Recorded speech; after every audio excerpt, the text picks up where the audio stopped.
Hello again, everyone. Welcome to another episode of Game Pass Grab Bag, your weekly podcast reviewing games from the Game Pass collection, bringing you three unique perspectives from varying skill range.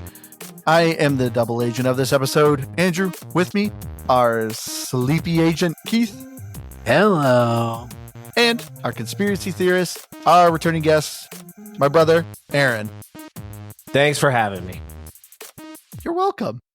But what a privilege. And I didn't save it in the recording, but you said my intros are finally good. So thank you for that. I don't know what it is, but I've been pulling it up and the sound is perfect in the background. I can hear you clearly and I don't have... Now we do. So thank you. At least I appreciated that. Yeah. They all know what I'm talking about. They all heard that and they're like, yeah, I know it is better. Boy, I love that noise. Do more. But yeah, so we decided to come back. Sorry, I should apologize because this is going to be our third Call of Duty episode. But we're coming back with the final release of Call of Duty Black Ops 6 by Treyarch. Call of Duty Black Ops 6 is Call of Duty. It's a first-person shooter where you can either play the campaign, where you are kind of working as a double agent who got kind of thrown on the bus by the U.S. government, and you were trying to clear your name while also unraveling a conspiracy theory. Or you can play the new zombies, the round-based zombie mode with 2 maps.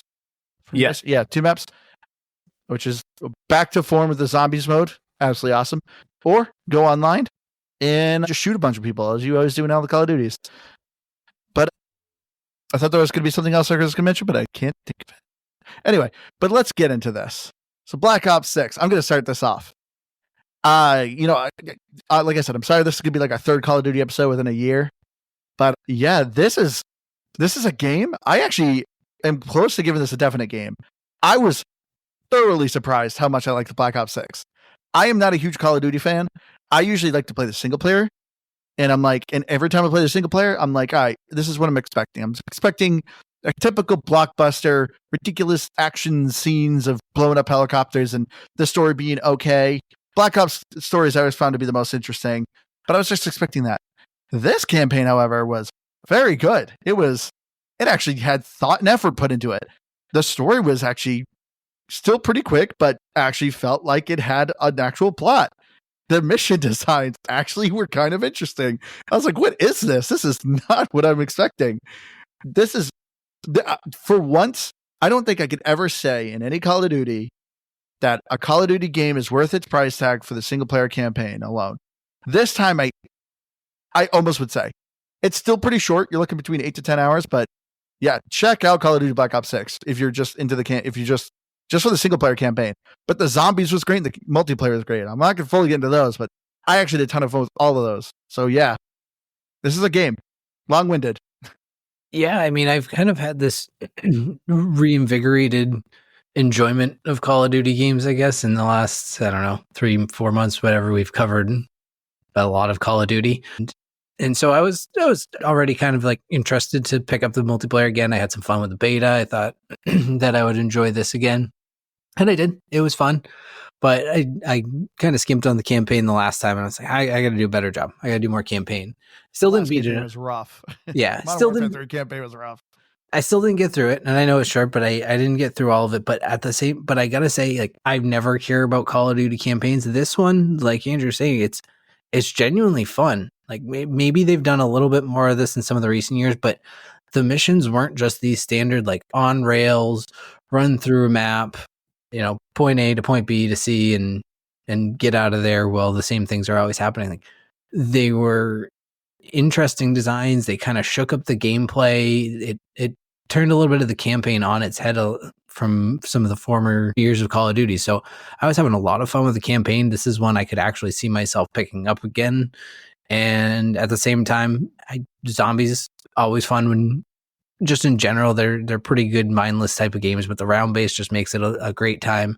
And online is still some good fun. It might not be the best fun I've ever had, but it's at least does enough for me from the multiplayer first person shooter that I actually have a good time doing it. So all around, this is a game for me.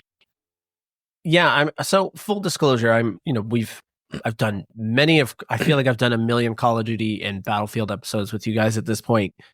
I am a multiplayer guy. That's kind of where my bread and butter comes from. I did not spend a ton of time on the campaign. And the reason why is because I got surprisingly hooked on the zombies. And every time I boot this thing up, it's hard for me not to click back on zombies and play zombies. Now, from what I did play of the campaign and from what I did see, I did watch some kind of like playthroughs a little bit online, just when I was kind of working on something else, just kind of keeping an eye on it. Which, by the way, this is a game for me.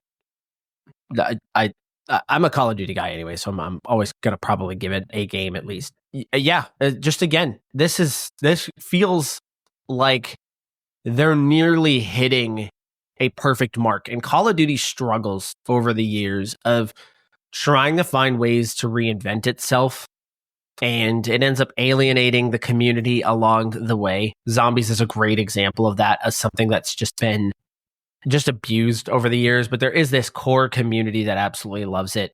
The multiplayer, it seems to be where all the attention goes, and then sometimes a Call of Duty launches without a campaign at all, or it's Modern Warfare 3 and it should just launch without a campaign, because that basically what that was. But this one feels like it actually struck it and understood the assignment. It understood what a proper Call of Duty campaign can and should look like. It understands what people actually want in a zombies mode. And for the most part, it looks like it catches most of what people are looking for in a multiplayer. From all accounts here, it sounds like this has been a massive success for Microsoft. Buying Activision, having Call of Duty 6 launch on Game Pass, all this stuff sounds like it's been a massive success. So I'm with it. I think this is a great start.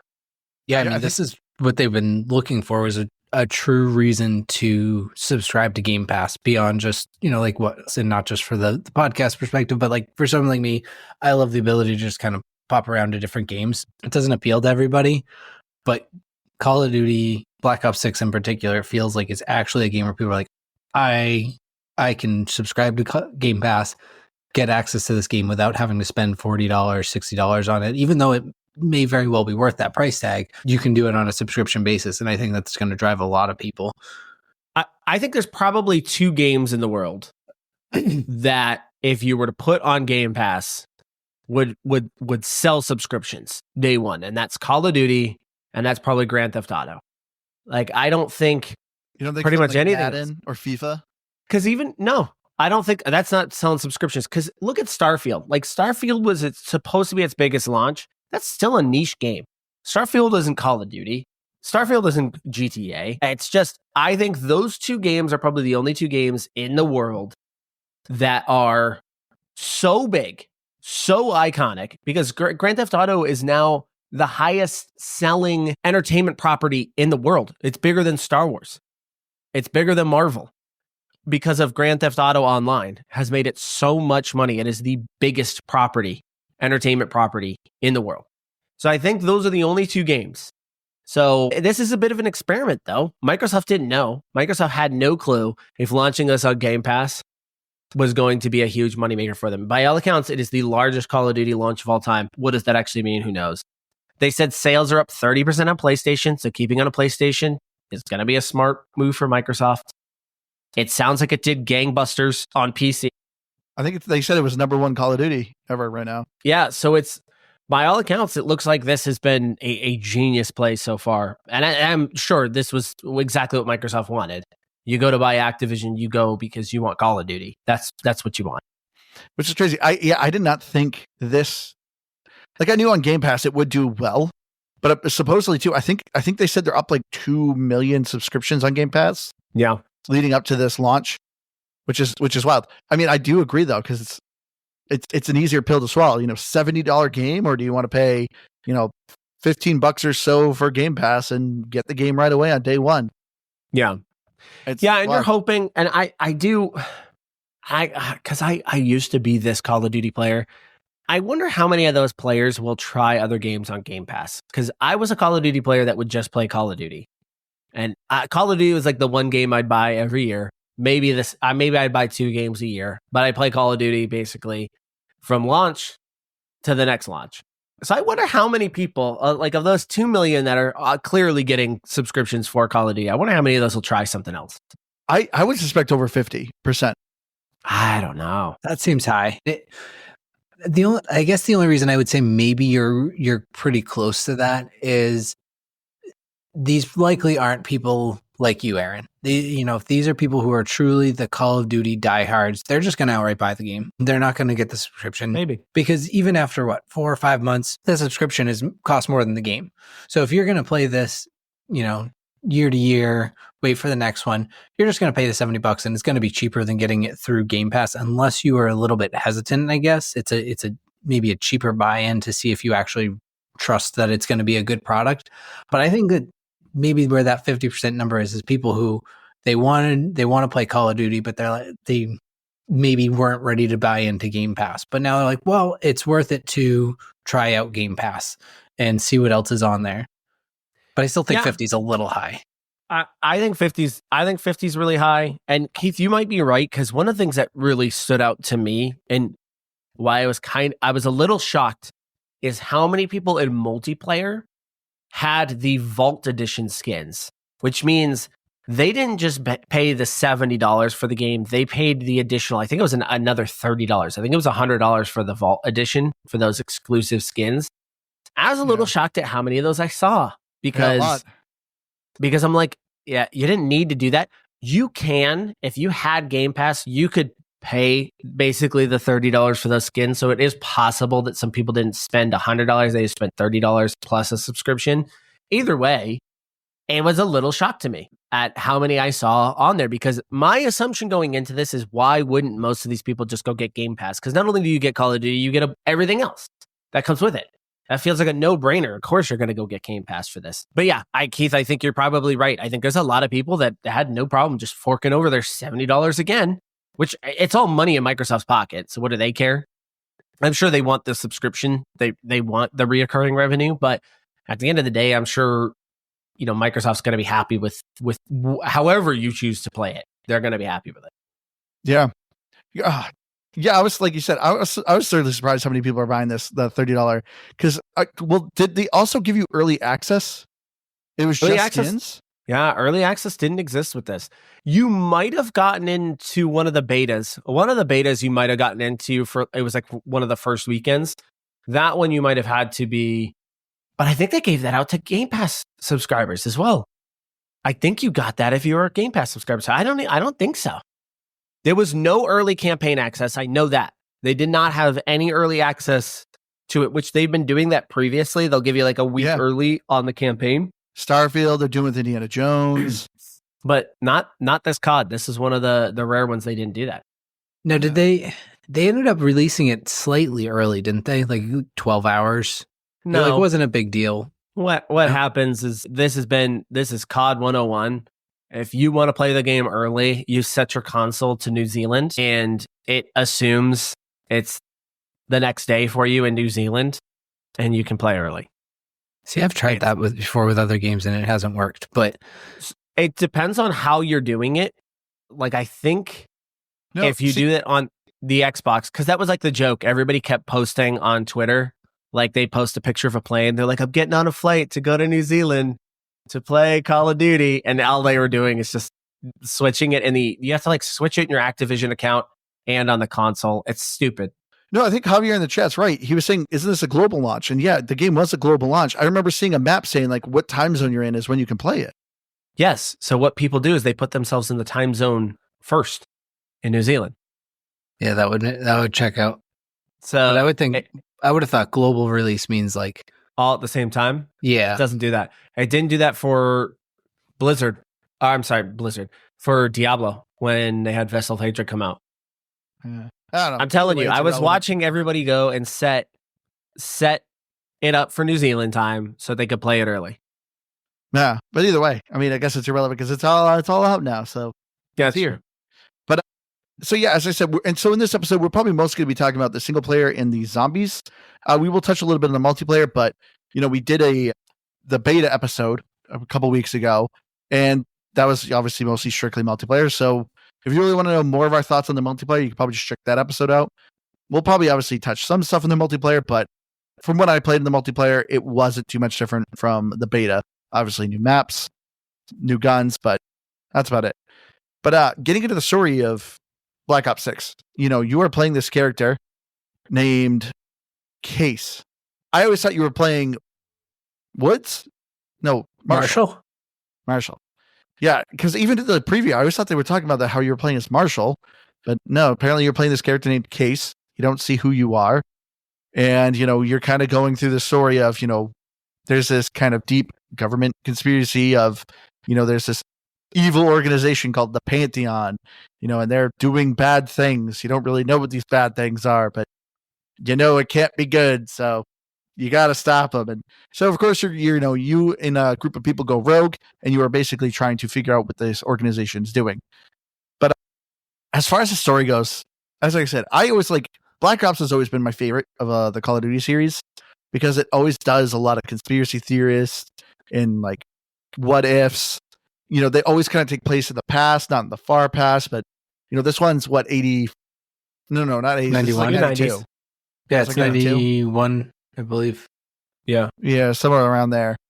I think it was 91 and 93 or something. But either way, early 90s.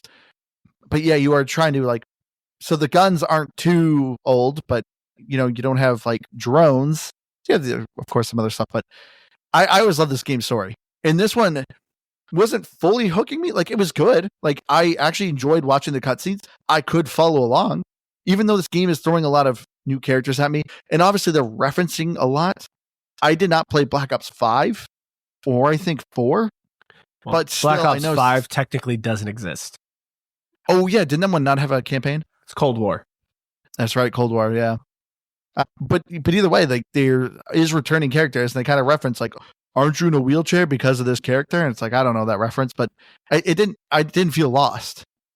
No, when we played, and this was kind of one of our critiques of Modern Warfare 3, if you didn't play Modern Warfare 2, you 100% could not follow that story. You could not follow the story of Modern Warfare 3. This one was a lot easier to follow. It referenced enough from the previous movie from the previous game, but it did feel at least like you could follow along with the setup. One of the things that I love about this particular series of Call of Duty games, and I'm trying to remember which game first did this. Which game did the presidents fighting zombies? What?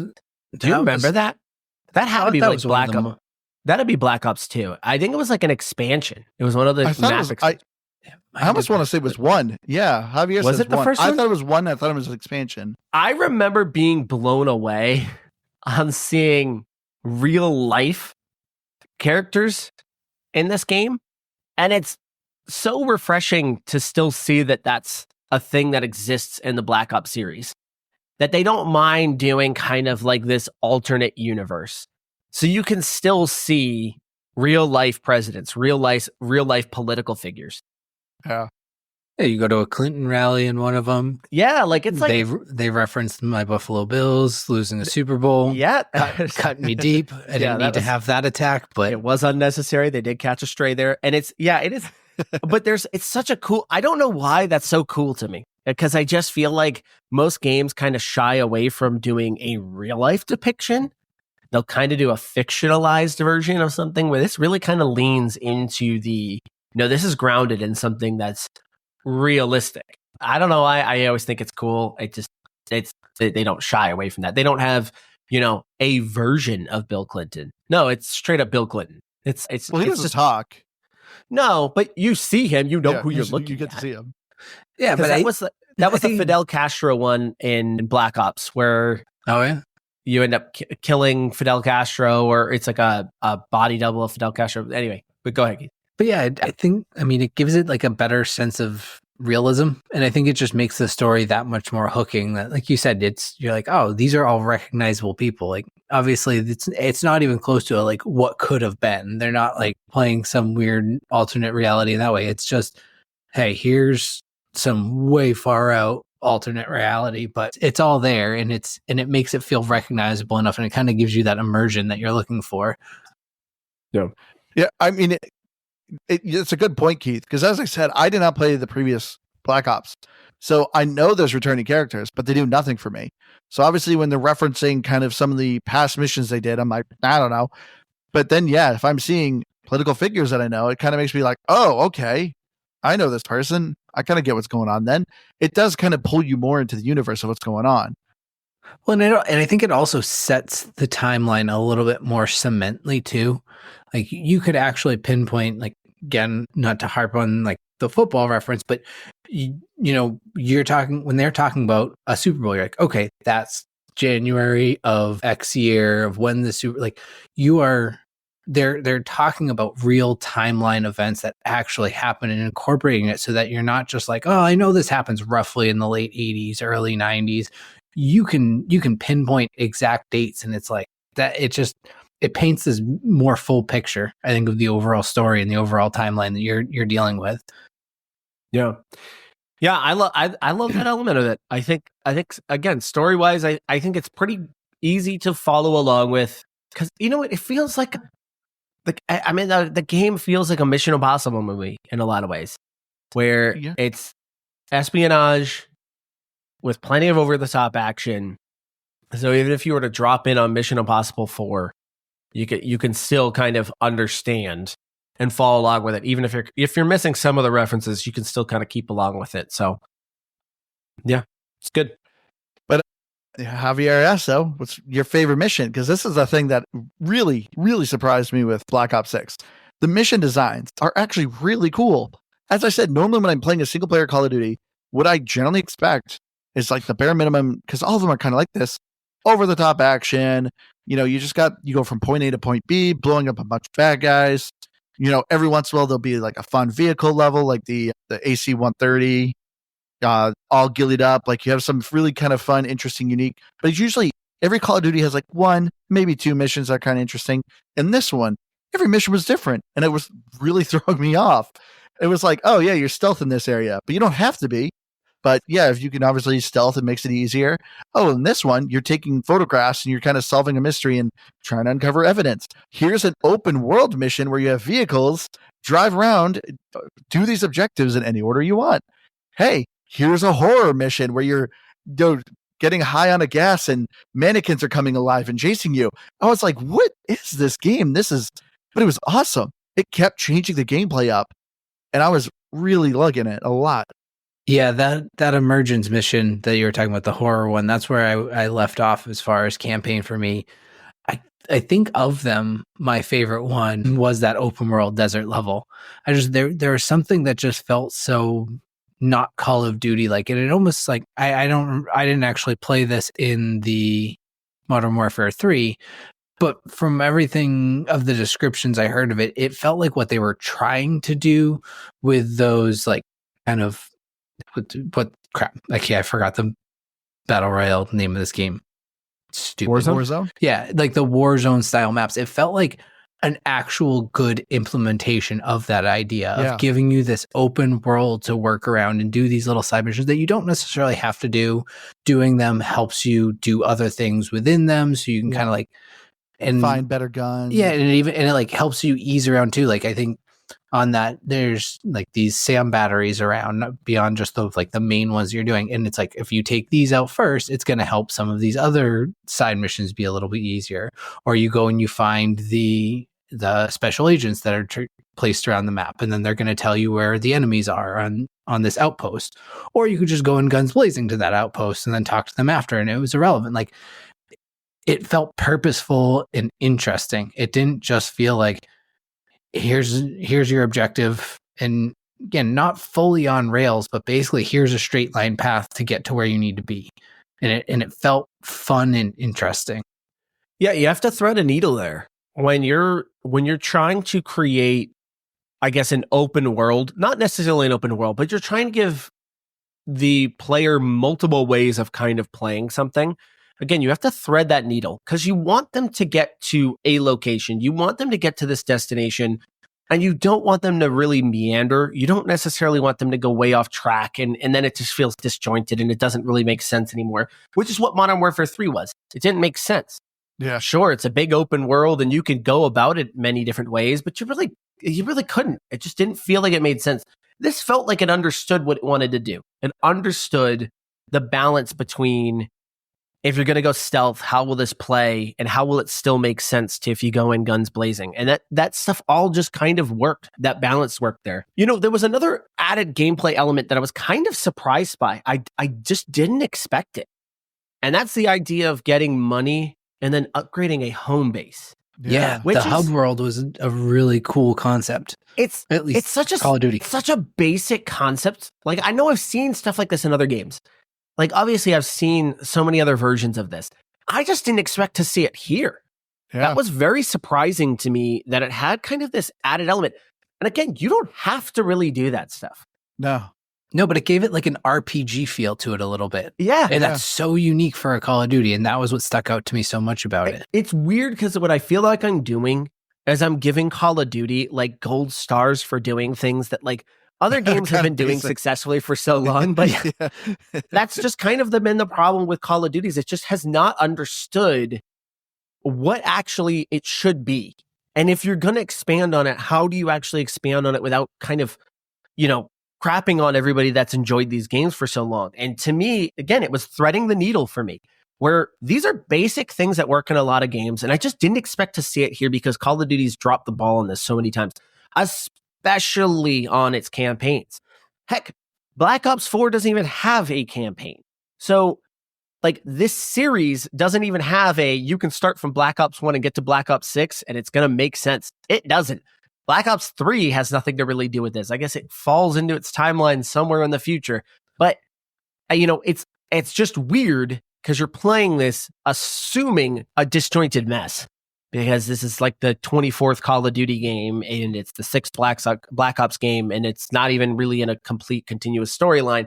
You expect a mess, and then you play it, and you're like, actually, that was a good idea. Oh, that was actually a very good idea, too.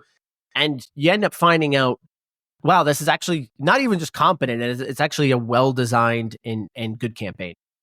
Well, it's because they did it, too, without skimping on the story. They still made the campaign feel like an actual campaign, but they like actually said, hey, let's add some fun gameplay elements to it. Let's not do the traditional Call of Duty thing, give you your story, your blockbuster action, and, just for the purpose of having it. It made the gameplay feel purposeful and made that single player action feel fun, and not just doing it because, you like the Call of Duty stories and you want to just follow along with it. You actually had a reason to want to look for that money, to upgrade it, and, focus on what you wanted to upgrade, not necessarily what they decided to give you. You could actually build out your own perks and all of these different things. I thought it was just a really thoughtful element to the gameplay. Yeah, to explain a little bit how the hub world works with like this cash, the whole premise of the story is, you guys are, you're part of the U.S. government, but you're kind of rogue agents, because you know that the organization that you're hunting is within the U.S. government. So you're like, well, we can't be part of it because they're going to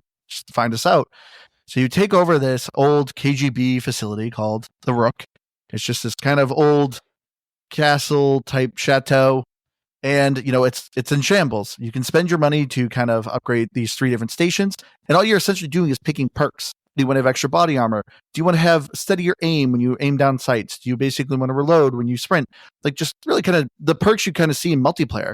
But you collect money during your missions, so it incentivizes you to fully explore these missions, find all the cash you can, because you can keep doing it. And not only that, okay, I didn't at least verify this. I'm assuming the perks carry over. So if you play on regular, I'm assuming you could just play now on a harder difficulty, still keep the perks. Because I'm assuming, because I am like the 6th mission in, and I've only unlocked like 3 perks. I'm not finding a bunch of money, so I'm assuming they kind of want you to replay these levels a bunch of times to get more money. Yeah, I definitely think there's some replayability to it. It felt like, at least what was the one before Emergence, it started to hand you a bunch of money. So like you could actually upgrade a bunch, not a bunch, but I'm going to throw in a real nitpicky gripe here.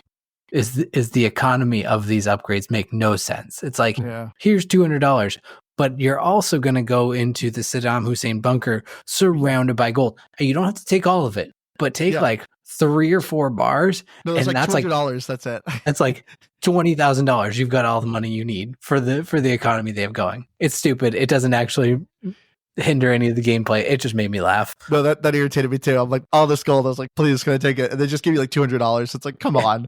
Come on. Yeah, they're like, oh, they're counting all their cash. Here's $50. I'm like, they are weapon smugglers. They are not just leaving $50 hanging around. They're thousands of dollars. Yeah, the place got blown up anyway. Could take a gold bar. Come on. No, I agree with you that. But I do have one other gripe though, and this one actually annoyed me. Maybe it's a little bit ahead. I don't know. Your character is a mute idiot, and I don't know why that's necessary. I'm assuming it reveals it in the end, but I haven't beaten it either. I mean, maybe, but it's just, if they're gonna make me a named character, let him talk. Let him talk. Everything is overall really well voice acted.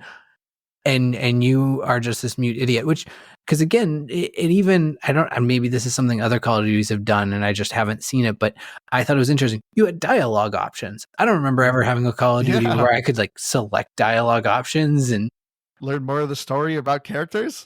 Yeah, it was interesting, even though it's just something other games have been doing successfully for years.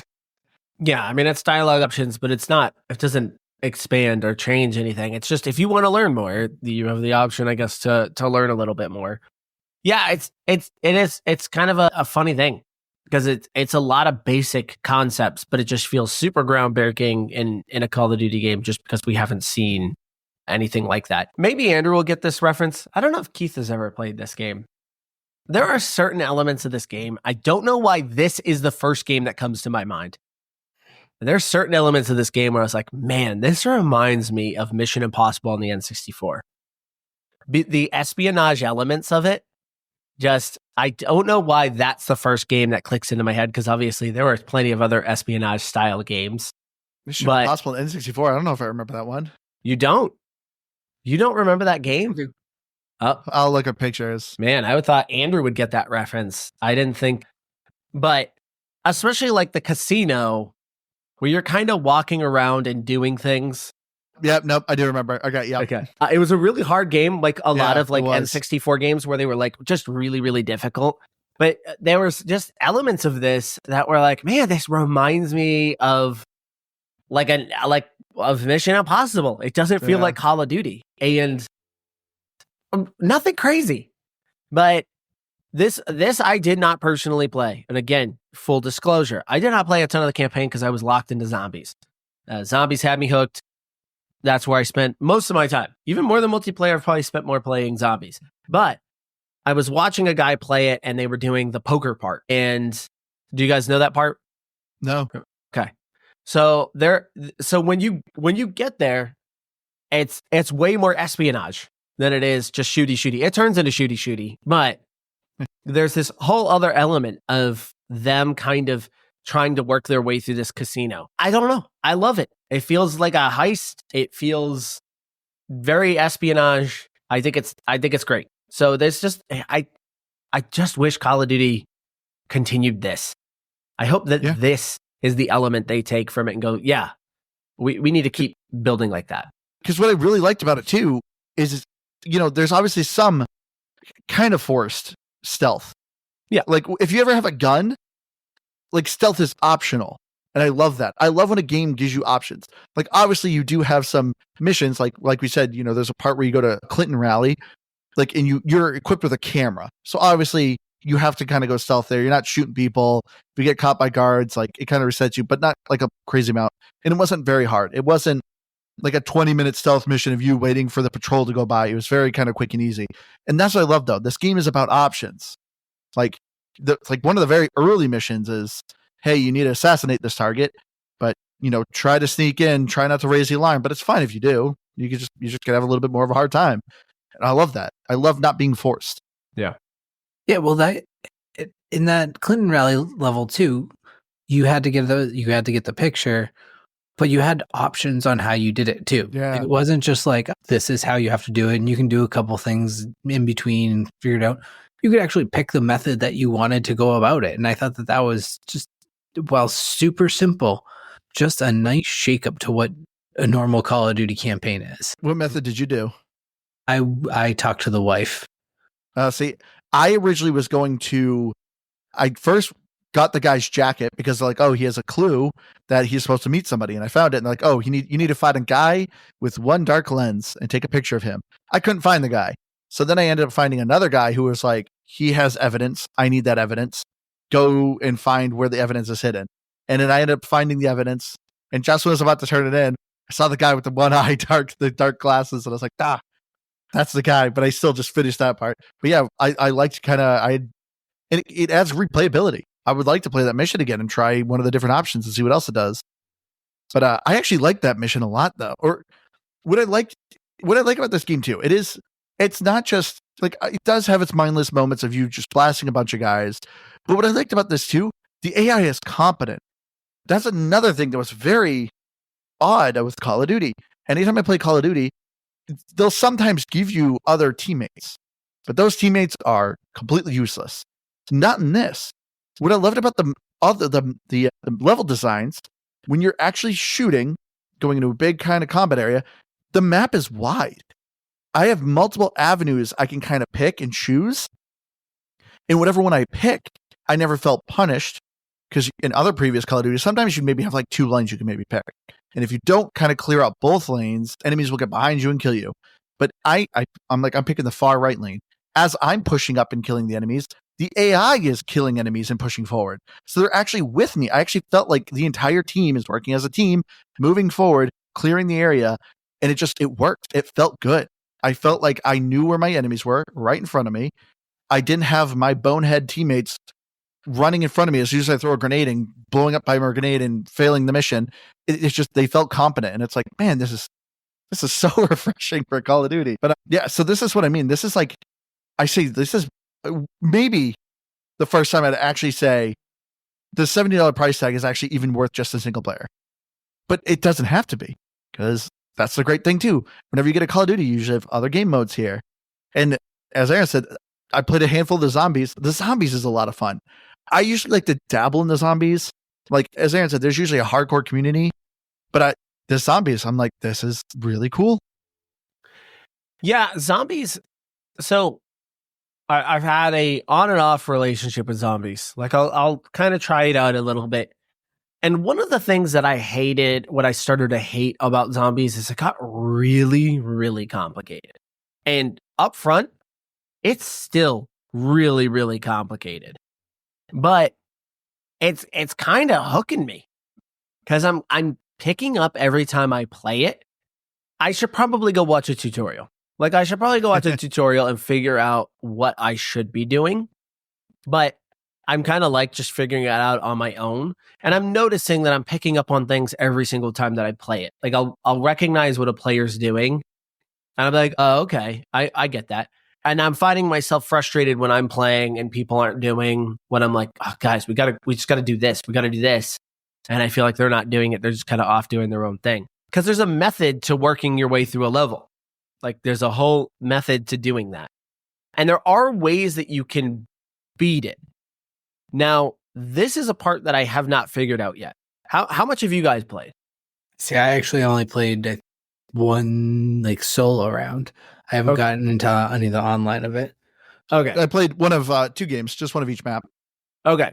So periodically throughout it, you get an exfil option. Yeah. But I don't know why you would do it. And anytime I've gone over to hit the exfil, I think you need one other person to go and also agree to the exfil. So maybe I need to just do it solo and figure out what happens if I do it. I can't figure out why that exists. And again, I should probably go Google these things. But the fact that other people aren't doing it makes me think I shouldn't be doing it. But understanding how to like upgrade your guns, what guns are worth it, how often should you spend? Because gosh, remember back in the just old days, early zombies, all you wanted to do was go to the mystery box. That was pretty much the only thing to do. Because you would go to the mystery box and you just desperately wanted the ray gun. And then eventually they end up having kind of the Wunderwaffen weapons. And there was like a whole slew of them. And again, that stuff still exists here. But you can kind of just upgrade the rarity of your gun. And then you can kind of upgrade its power. And you can just kind of do that. So I don't know. I know people beat these maps. I don't know how to do it. And there are clearly progressions that happen throughout the map, and there's clearly story taking place. But truthfully, it's just kind of fun to shoot zombies and run around a map. And it's kind of cool to see that where these used to be just kind of like a pretty tight corridored area, I mean, it's like these multi-layered maps. Like Liberty Falls, I know it got a lot of trash for being too bright and not looking like a zombies map. They kind of fixed it at launch. It's kind of crazy to think like this is where you start and you go all the way up to the church. I mean, it's like a journey to get up there. And then you've got those roof spots that you can kind of zip line onto. And it's just, I'm having a ton of fun with it. It hooks me every time. The only thing that pisses me off, one thing pisses me off. Everything else I pretty much love about it is when you launch into a squad battle, which I think is probably the preferred way of playing it, it will backfill me. Probably 1 out of 3 times I do this, which sucks because you're backfilled as a dead person. Yeah. So you can't actually jump right in. If you are in round 22 and you are just spawning in for the first time, it is brutal. Because now you can go get some weapons, but you cannot upgrade them fast. I have not been able to upgrade them fast enough to keep up with it. So I feel like the backfill stuff is miserable. I wish you could toggle on the option for that to either backfill or not. But I don't know. I hate it. Poor Keith, you look like you're strung a little. Did you not take a magic mind before this episode? No, I did have one today, though. Yeah, we're kind of recording a little bit late here. Today was Halloween, and we've all been out kind of trick-or-treating. See, I made sure, I was like, all right, we're going to be doing late recording. I got to make sure I take my magic mind. And I got to say, mine's kicking in. I'm feeling much better now. Because that's the other thing that I love. You know, I've been taking magic mind down for a while, and the great thing about it is I can take it. I feel great, full of energy, nice focus, but it never keeps me up. I know I can go to bed tonight, no issues. But yeah, Magic Mind is a 2-ounce mental performance booster where you just take a quick shot, and usually within a half hour to an hour, kicks in for me. I feel great. I usually take it right before I go to work. And anytime by the time, right before I go to work, take it. As soon as I get to work, I'm like, good to go. I always feel it usually lasts for me a good 6 to 8 hours.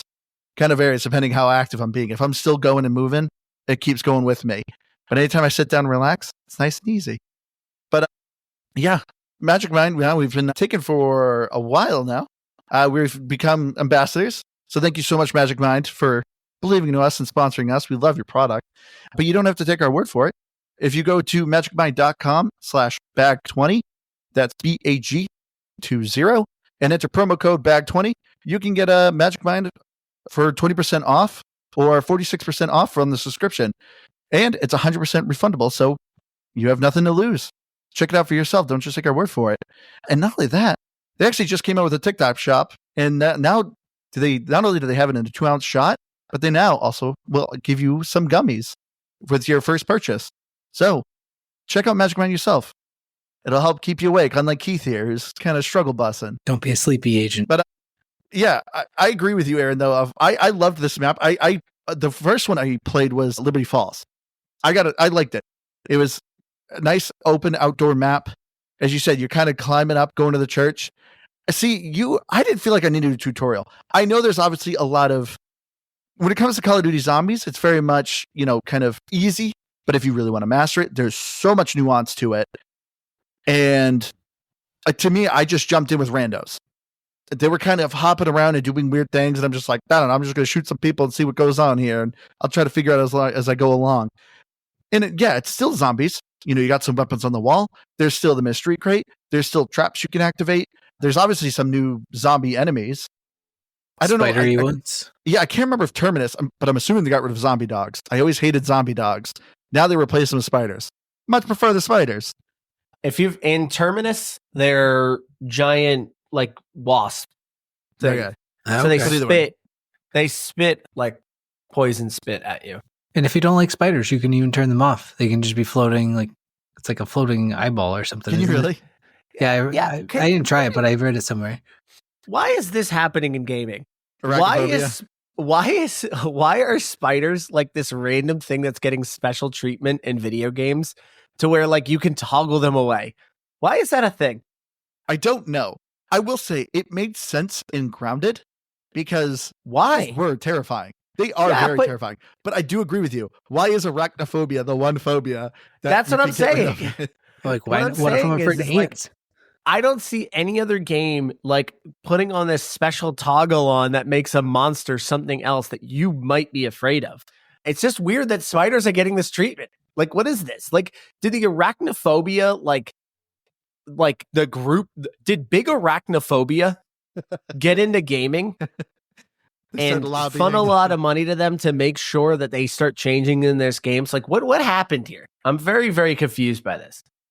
I don't know. Well, if you think about it, like there's not that many other like common phobias. I don't know. Because like claustrophobia? Like, how would you do a toggle with that? The rooms are now super wide. Like, I don't know. I guess not a lot of games have clowns, so it's not like you're toggling that off.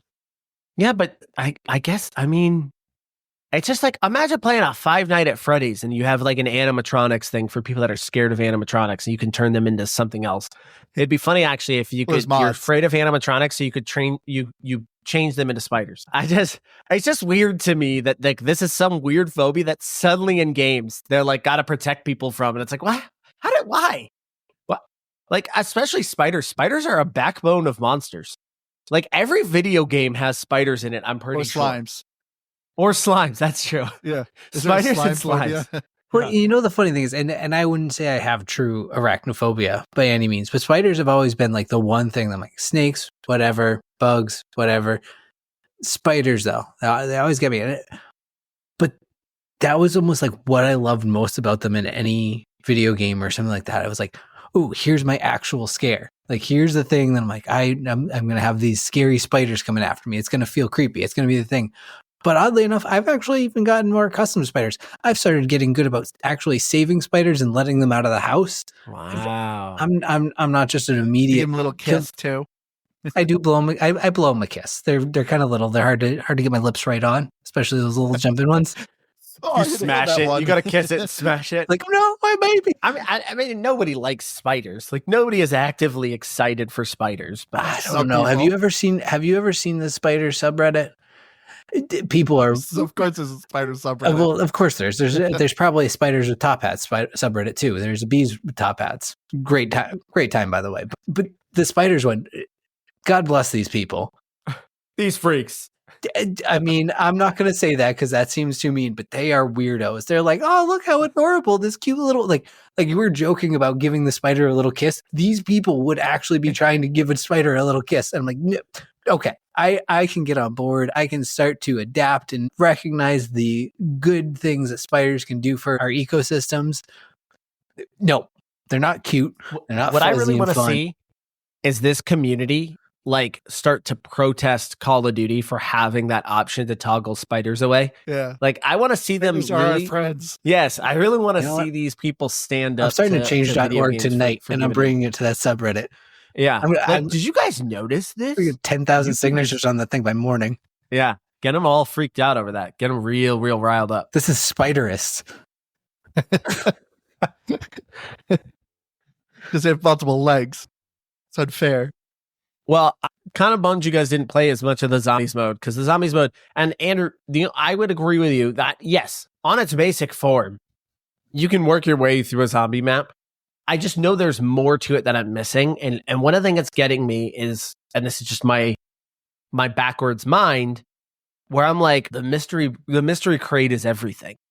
So I'll go to the mystery crate, but I don't know. I'm like, wait, like, do I actually just have good weapons? Should I just upgrade these and stick with these?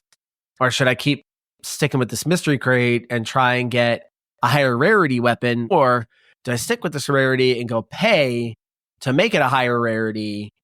And so that's where I'm saying, like, I don't actually know if what I'm doing is the best thing to do. And ultimately, what's the end here? Because obviously these zombie maps, you can just go as long as you want. Like, you can sit there and just play zombies because it's round based, you could just do it forever. Yeah. But there is a conclusion, there is an end. And I'm not just entirely sure what that is. Is it just exfilling? Is that just kind of it? So that's where I'm saying, like, I kind of want a tutorial just to know I guess those things. Obviously, you can fire it up right now and just go shoot some zombies and have a grand old time. Like, yeah. It's been a while since I played a zombies game. Yeah. And what I liked about this, so this may be old, but for me, it was kind of new. I loved, one, you could have a layout. So there's bubble gums you can get, and you can actually customize which bubble gums you can get, which give you perks. You can customize kind of your starting gun. Every gun you're using in the game, you're also leveling up. So you can kind of get new attachments, and you're picking up salvage. You can go to a salvage area and kind of customize your gun and upgrade your gun that way, add different ammo types to it. So everything I'm kind of doing in this game, it's leveling up and kind of progressing and making me stronger and learning about what's going on. Okay, and this is the other thing I really been loving about Black Ops 6. At first, I was kind of like, eh. But this is the first Call of Duty. I now understand how much health I have, how much health the enemy has. Because at first, anytime I see a health bar, it always kind of turns me off, where I'm like, it's one of those number shooting games. Even though I'm blasting someone in the head, it's only doing 50 damage and knocking off their health bar. But if you think about it, all the Call of Duties have been doing that. There's like every zombies, you need a strong gun, and you're still shooting them in the head, and that sometimes doesn't take them out. This time, though, they have a health bar. I know what they're at. This time, your character has a health bar, even in the single player. And I love that. Before, you always just had to guess what your health is at, depending how much grape jelly's on your screen. Not anymore. You actually have a visualization of it, and I love it. Something super basic, but thank you for finally putting that in. Once again, another basic gold star that a lot of games have been doing, but for Call of Duty, this is like, finally. So really, all 3 game modes here are very good. Like, for by Call of Duty standards, all 3 game modes here are very good. Which I think that itself is what makes this version of Call of Duty so stand out. Yep. It's like, if you look back over the years, there's always like one mode that's really good, or, they did it, but it never really comes together as a full game. And I think that they've actually put it all together here, and it makes for just a really good experience. And maybe I'm wrong on this, but I feel like what shied me away from zombies, not as a whole, but at least why I initially was like, I'm just going to try this on my own and kind of see how it plays out that way. But what shies me away from immediately jumping into the online multiplayer is I feel like historically, when you play online, it's very sweaty, very PvE style game. People are like, no, you have to do this, you have to do that. If you're not ever, the team gets annoyed, or you're not doing the right thing, and it's all very min-maxed. So it sounds like maybe it's not so much of that, but I don't know. I guess I kind of always have that in the back of my mind, that when I play zombies online, I have to be doing the right thing, or you can't open that door yet. Exactly. Open those zombies. Yeah. It's not quite like that. It's pretty easy to buy the doors. It's pretty easy to get, but it always was. And that was kind of the problem, is it would be so easy to, you're like, I'm just going to do this, because why not just open up the map a little bit more? Like, no, you can't do that. This was part of my thing, right? So you get up to the church, and the church has 2 upgrade options there for your gun. So there's one that can upgrade its rarity, and there's one that can add like a buff to your gun. And then there's another one that upgrades the gun entirely. And that's up by the church. And I noticed I'm hanging around up there. So I'm doing everything up there, but the 3 other guys are way down at the bottom. And I'm like, well, clearly they must know what they're doing. Why would they not be up here by the gun upgrader? So what are they doing down there? So that's why I'm like, I must be missing something. I should be working on something else and not this. And that's what I'm talking about. That's where I'm like, I feel like I'm just missing something here that I just don't know, because it's not marking things for you. You can kind of play the map out the way that you want to play it. Also, there's a ton of Easter eggs, which is a lot of fun. There's a lot of little things that you can do. And again, that's a good zombie mode. To me, a zombie mode should be fun, but also not take itself crazy seriously. Like it should lean into that, and this one does a lot. I mean, I want to talk real quick just a little bit about multiplayer. I only played a little bit of it because when I was playing it, I was like, yeah, this is what I played in the beta. So far, what I've seen with the new maps, I have no complaints about the multiplayer. I saw some maps, there were some glitches of people going under the map, being able to shoot people. But every Call of Duty has that. Besides that, though, the guns are great. There's a couple snipers that look way overpowered, but I was enjoying the multiplayer. So, all right, as the resident expert, the progression systems are awesome. This is the first Call of Duty that did a thing that I love so much in Battlefield, where you now get mastery badges for things.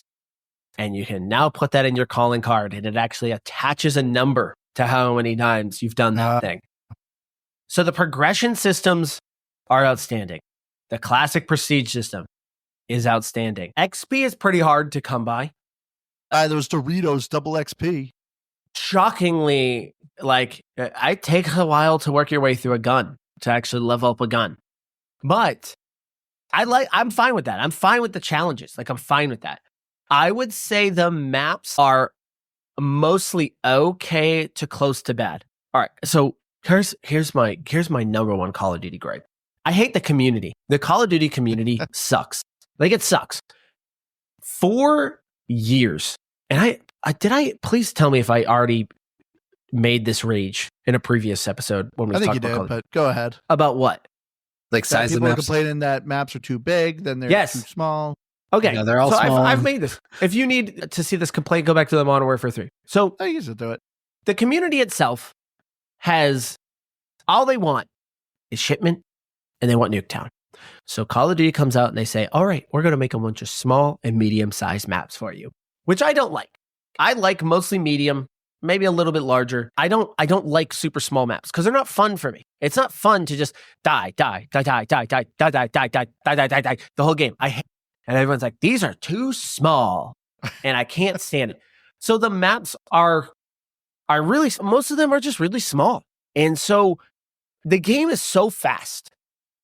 And that might be part of the problem, that maybe they're small, but they wouldn't actually be that small if things weren't like lightning fast. But you honestly move so quick, and everyone's sliding around on their butt everywhere they go. It's just slide. Because that's what Call of Duty is. There's a dive every once in a while. Yeah, diving now. 2 dolphin dives. You do. But so these maps that are already feeling small feel extra small because you can get across to the other side very quickly. So I would say the maps are mostly okay to bad. There are some that I absolutely just despise. There's one map that I really don't like, but everyone seems to love, which is Subsonic. It's the one with it's got a giant plane in the middle of a garage bay. Oh yeah, it's like a circular map, right? Yeah, people I actually love thought that was pretty cool. I don't like it. It's one of those small maps that just I don't love. I could see why people like it because it feels like a 3-lane.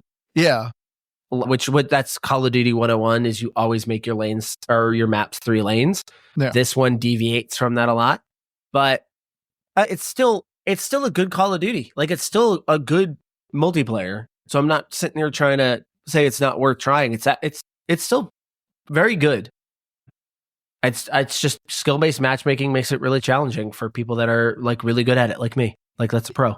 Yeah, and I would, just touching on, in case someone didn't listen to our Black Ops beta episode, is that I really appreciate the elimination option versus the just pure kill death assist. It's just, it's purely a mind game, but it makes me feel better about my KDR overall because it's just your assists, if you will, are getting counted as kills. It's just one or the other. And for points and kill streaks is where it's the biggest. I used to get tons of assists, and that basically is what I'm getting the most of in this, but it credits it as a full kill. Mm-hmm. So I can actually go on streaks and get streaks, and I'm not just constantly I can only get the one lowest one and never get anything above it. And I think too, in doing that, everyone gets a little bit more of a fair play. So you're also not just one person gets a helicopter and it's game over, or there's 10 helicopters flying around because one team is. One gripe I have had so far, at least in the probably hour or two I've played of the multiplayer, is no game ever feels balanced. Even if I'm having a good game or a bad game, it is just one blowout of a team versus another. It never felt like I was having a lot of matches that it was it came down to the last 2 or 3 kills. And like I said, I could be in first place and we lose, but in the entire map for that matter, but still somehow we lost by 75 points on a domination mode. I'm just what's going on? Other than, to some degrees, because you still have classic Call of Duty and really any classic multiplayer online, people don't tend to care about objectives. They just want to play kills, but they don't want to play deathmatch. Like if you want to go play kills, fine, go play team deathmatch. But if you're not going to play team deathmatch, get the tags, try and get the hard point. No, like there was one map at least, or one game at least I know, I was looking at it. Me and one other person had like 3,000 of objective points and no one else broke 500 on our team. What is everyone else doing? If you want to go kill people somewhere else. Just don't waste my time here. That's just Call of Duty. We're getting smoked by 100 points right now and nobody even wants to look at the hard point. Yeah. It's clearly not helping. No. They'll play those game modes because they want to get the kills. Because those games go a lot longer. True. So and instead of just, if they go play team deathmatch, they can move a lot faster because it's just to 100, where they could milk way more. They get 65 kills on these maps, and so it's always been a plague. I mean, that's just Call of Duty. I mean, that's online video gaming, but yeah, there are some games that I think the community does a much better job of understanding that. I used to think like Battlefield was always better at that, but you can get into Battlefield games where everyone's just sniping and it's like no one's pushing the point. But yeah, that's just Call of Duty for sure. Yeah, I guess that's about it for multiplayer. Like I said, if you want to hear more, check out our beta episode. We should go way more in depth on it. But we real quick on the other topics we usually talk about. Graphics. The graphics of this game are beautiful. I really especially the facial animations we played in Modern Warfare 3. I am shocked at how good the CGI was in those just cutscenes of the facial expressions. Really great. Yeah, all of those were. I just loved those like really cinematic, like riding through the desert and there's like war going on around you, and it. I mean, I've obviously never been in any level of real war, and certainly not the the Desert Storm or whatever. But that's kind of like what you envision. It's like you're riding through this desert at night, and you can see mine or oil fields burning in the distance, and like it felt so immersive, and they were just really, really cool scenes. But I agree with you, because one of my biggest gripes in any games, usually even when they do pretty good faces, the teeth. But there's no teeth issues here. Everyone's got good teeth. It all worked. Yeah. And then with the audio, the voice acting in this game is great. The guns sounded great. The sound effects sounded great. I mean, I think the guns always sound good in Call of Duty. That's one thing they always hit pretty well on.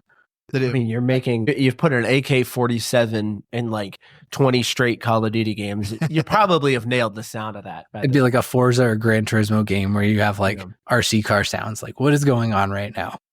Which you got to do this right. Go still with the graphics though. The guns look beautiful. Like when you get that AK, like, or some of the other guns, like some will have like a strap on it. Yeah. Like the guns just looked very realistic and looked so good. I loved the gun designs on them. I will say on the audio though, I pointed this out in our Discord. Woods sounds like Roz from Monsters Inc. And I cannot get past it.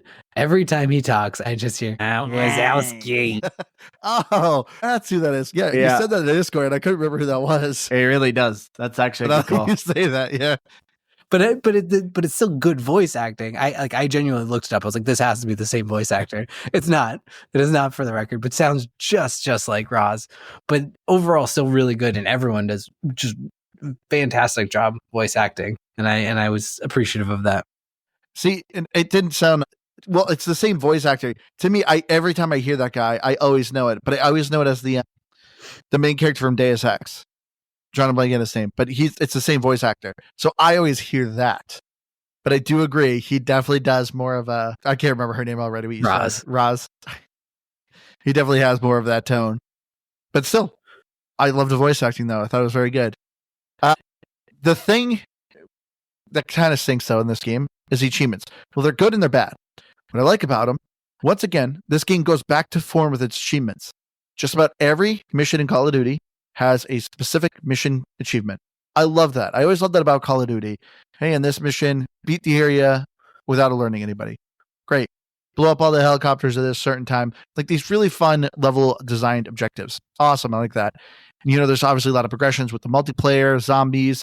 What I don't like about the achievements is Call of Duty has now done this whole hub game thing where you boot up a launcher. We mentioned this in our beta. You have to boot up a launcher, select what Call of Duty you want to play. Okay, now what game mode do you want to play in that Call of Duty? And because of that, this game has like 6,000 achievements. It has Modern Warfare 2 in it, Modern Warfare 3 in it, Modern Warfare 4, but Cold War. It has like 6 different Call of Duties in it. So to find the actual achievement you need to do that mission objective to get the achievement for that level, you have to dig through a phone book. There's so many achievements. Not a good design. Isn't it just the challenge of the level? Like on the first one where it's like you have to like blow up 3 people with an RC car. Like, isn't that? I actually didn't know the levels had challenges. Yeah, when you go into the details of a level, it gives you level challenges. Well, I didn't know that. But I don't actually know for is, sure that they line up together. I assumed they did, but I could be wrong on that. But otherwise, yeah, I mean it's great because it drip feeds you. You're getting one for every mission you beat. If you want to kind of 100% the level, you can go through and do them. Yeah, has them for everything. I didn't think the hub play to this or the hub world for game selection was egregious in this though. I felt like as a whole, you could boot up Black Ops Call of Duty 6 and it's like, do you want campaign, zombies, multiplayer? And there's 3 distinct options there. And that's what I restart to update. Restart to update again. You always have to restart to update. Again. I hated that. Every single time. There's never a time where you don't restart to update. But aside from that, I liked that it was at the very least simplified. I could pick the one of 3 things that I wanted. And then maybe it gets a little more complicated when you go down that next level of it. But at the very least, at its top level, very easy to find what you wanted. The launcher's a mess, but it is slightly better. I will admit, yes, getting to Black Ops 6, it at least kind of highlights it at front and center. So it is easier to get to. But yes, the launcher still sucks. That's still a disaster. I mean, yeah, they improved it to the fact that another great move that Microsoft did before this game launched, it launched also on cloud. So as we said before, this game is hefty. They did make it easier to download. Just to download Black Ops 6, you're looking at like 88 gigs. It's not too bad. Much more manageable than, what was it? We were saying like 100 something for Modern Warfare. But yeah, you can actually cloud play this. So you don't want to install on your hard drive and you just want to do something like single player. You don't even have to install this game. Just cloud play it. Awesome. And it worked well. I did it a couple times and it worked just fine. But yeah. So let's get into our final thoughts here. As I said, I guess I'll go first. Black Ops 6. This game is a lot of fun. Like I said, I would just about even say this is a must game. The campaign, if you're not a multiplayer person, the campaign alone is just a lot of fun. This is actually a unique, fun, interesting experience. Pretty good story, good voice acting, great graphics. You're not just doing the same thing over and over again. It actually has some thought behind it and actually some purpose. So thank you so much, Treyarch, for making Call of Duty to what like the most basic it should be. But man, it's so good. It's great. The zombies, ton of fun. Multiplayer is great. You just can't go wrong with this. This is actually just a good time.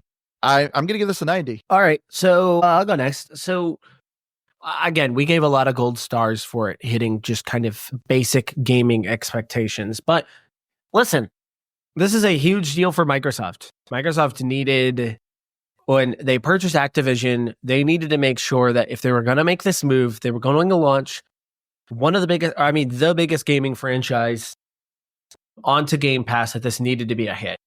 And for the first time in a very long time, you can outright say all 3 modes here, it didn't feel like a single one of them got neglected. If you look at the COD community, they'll probably tell you, they got shorted somewhere. But really, I feel like all 3 modes got plenty of love and attention. So it's really hard for me to look at this and say, oh, hey, they really skimped out on this. Or last year, it was very easy to look at Modern Warfare 3 and say like, hey, yeah, the campaign, they skimped out on. They clearly cut some corners there. Yeah, this is a great game. I think that most people will find something that they're going to love here. Obviously, if you have Game Pass, this is a no-brainer. You should check it out. and trial the modes, see which one you like the most. I'm going to, just because it doesn't necessarily break any new ground, it just kind of perfects what it's already done and then just hit basic points that have already existed in other games. I'm going to give it an 88. Like, I've kind of felt in the past years, like Call of Duty has almost been like a Madden game. Like, just going to release one every year. You know what you're getting. Maybe some of the mechanics are a little smoother, a little cleaner, but all in all, you're jumping in to play the online, and the online, or the campaign rather, it's an afterthought. This is the first time I've ever been excited about a campaign. Not going into it, I was expecting to feel that way when I got into it, but as I dug in and I played it, like we've kind of talked to death about it. They're not reinventing any wheels. They're not doing anything that no game has ever done that's wowing me more than anything else, but it's doing things that Call of Duty has never done. And it's making it feel like a different way to play Call of Duty. But I know that I'm still playing Call of Duty, and that's what's really doing it for me. So I'm really enjoying the campaign, looking forward to playing more of it. Zombies, still a little bit of what you're getting, but they've gone back to what the bread and butter is. They're doing it the right way.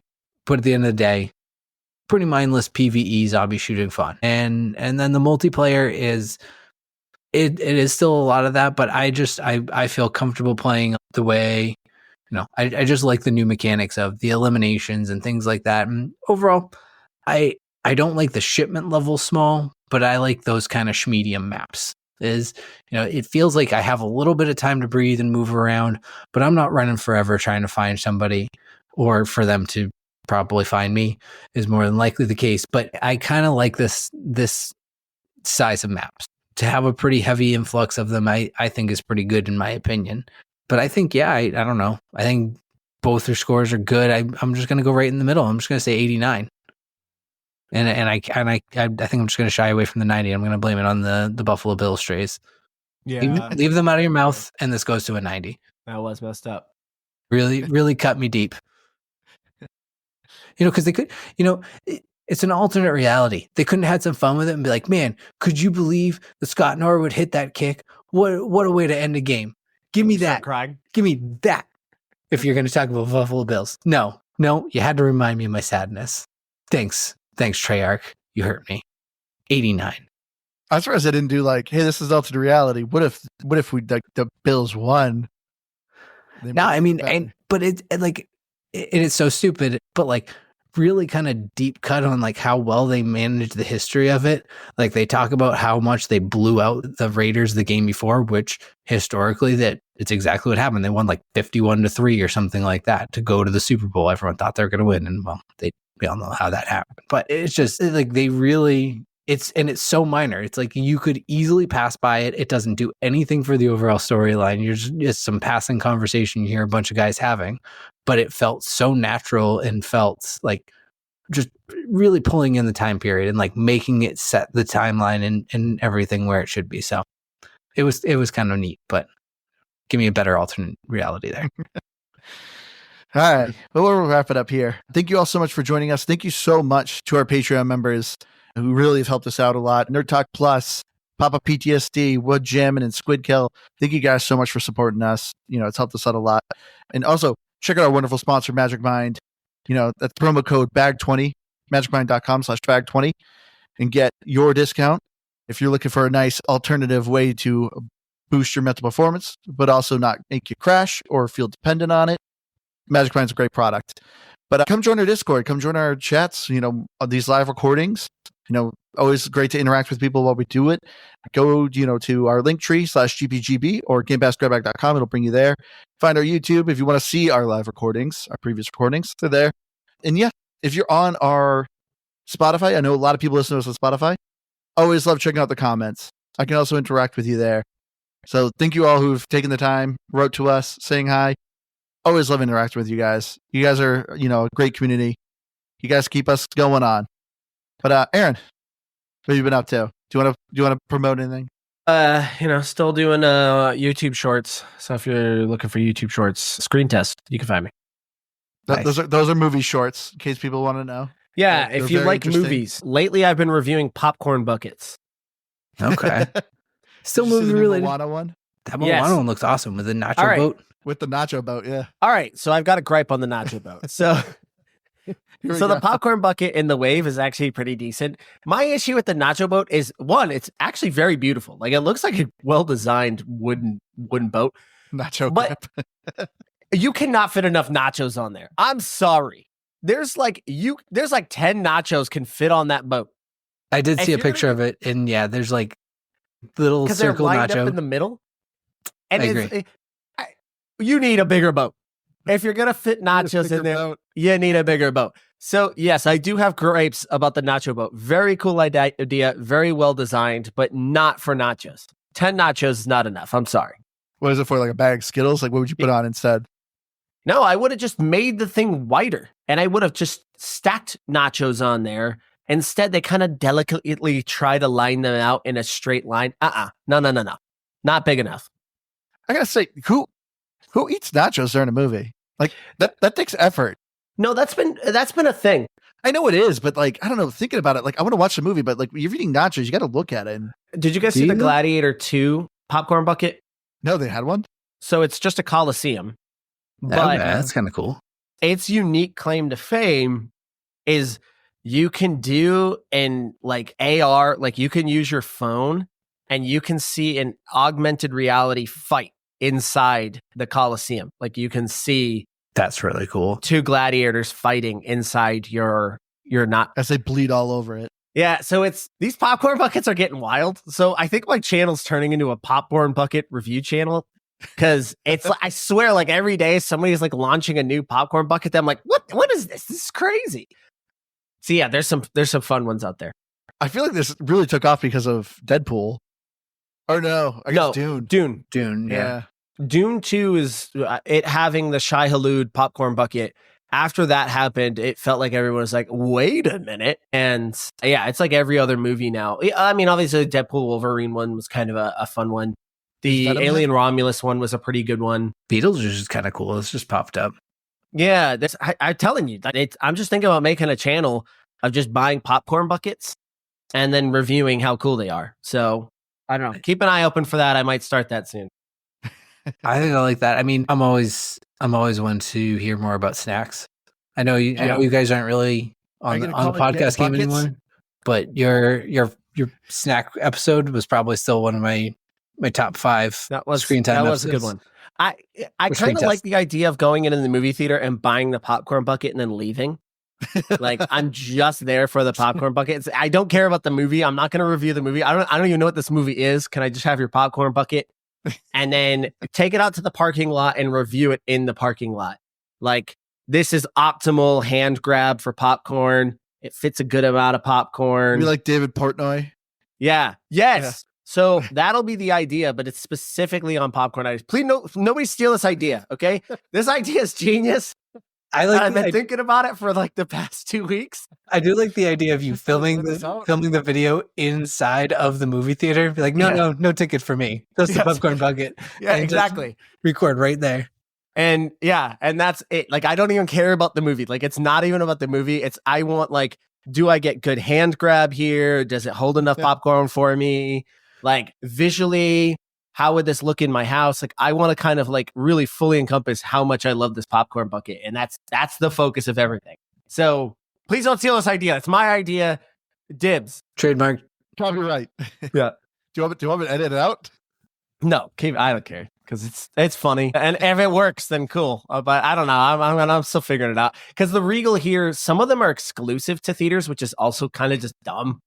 Yeah. So like with the Deadpool Wolverine one, we only have a Regal here. So the Regal got a certain version, but it didn't get the cool one that the AMC's got. So that kind of makes it. One's Regal, isn't it? I think I saw. What's that? The Moana one's Regal. Is Regal, yeah. But we'll see. I just think it's a funny idea. You could have, what other snacks could be eaten in this? Or what would be the best alternate snack? I'm thinking about creating like a criteria of like, these are the categories. Yeah. But anyway, this is already a way too long episode. So that's it for me. Good one, Javier. You double up in the business by turning around and starting an OnlyFans where feet go and send buckets. There's options. How good do feet pics look with it? All right, Keith. Are you saying anything? Or should I just play the music? Yeah, play me out. Okay. You're not going to say. Just play the music, Andrew. I've been Keith. You just play the music Jeez now. Louise. You're like, play him out. And he's like, really? Yes, play him out. Give me a fart track. Bye. The music gave you fart. All right, we'll see you next week.